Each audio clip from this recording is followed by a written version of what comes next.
The history of architecture in New York is rich and diverse, reflecting the city's evolution from a small Dutch trading post to a global metropolis. Here is a brief overview of key periods and architectural styles in the history of New York City.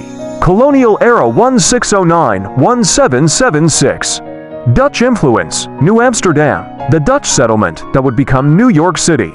Had modest Dutch colonial-style buildings with steeply pitched roofs and brick facades. English colonial. After the English took control in 1664, English colonial architecture, characterized by simple Georgian-style homes, began to appear. 19th century, Federal and Greek revival. In the early 19th century, Federal-style architecture and later, Greek revival dominated. Notable structures included City Hall 1811 and the Alexander Hamilton U.S. Custom House 1842. Cast-iron architecture. The mid-19th century saw the rise of cast-iron architecture, with buildings like the Howard Building, 1857, featuring ornate cast-iron facades. Late 19th century, Victorian architecture. As the city grew, Victorian architecture became prevalent. Brownstones and row houses in styles like Italianate, Queen Anne, and Romanesque revival were constructed. Early 20th century, Beaux Arts and Neoclassical, Grand Beaux Arts and Neoclassical buildings, such as the New York Public Library, 1911, the Metropolitan Museum of Art, 1902, and Grand Central Terminal, 1913, reflected the city's prosperity and cultural aspiration. Skyscrapers. The early 20th century saw the emergence of skyscrapers, with iconic structures like the Woolworth Building, 1913, and the Flatiron Building, 1902.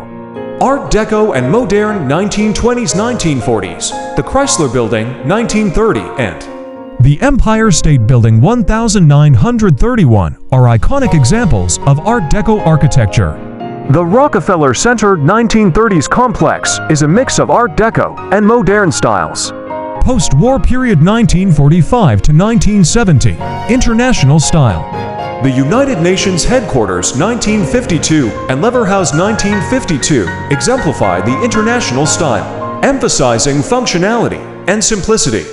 Mid-century modern. In residential architecture, mid-century modern homes gained popularity. Late 20th century to present. Postmodernism. The latter half of the 20th century saw a shift toward postmodernism, characterized by buildings like the A.T. and T Building, now Sony Tower, 1984, and the Museum of Modern Art MoMA Expansion, 1984. Contemporary skyscrapers. The late 20th century and the 21st century brought a wave of innovative skyscrapers, including the Time Warner Center 2004 and One World Trade Center 2014. Urban renewal and preservation. Efforts to preserve historic buildings gained momentum in the mid-20th century, leading to the establishment of preservation organizations and the designation of historic districts.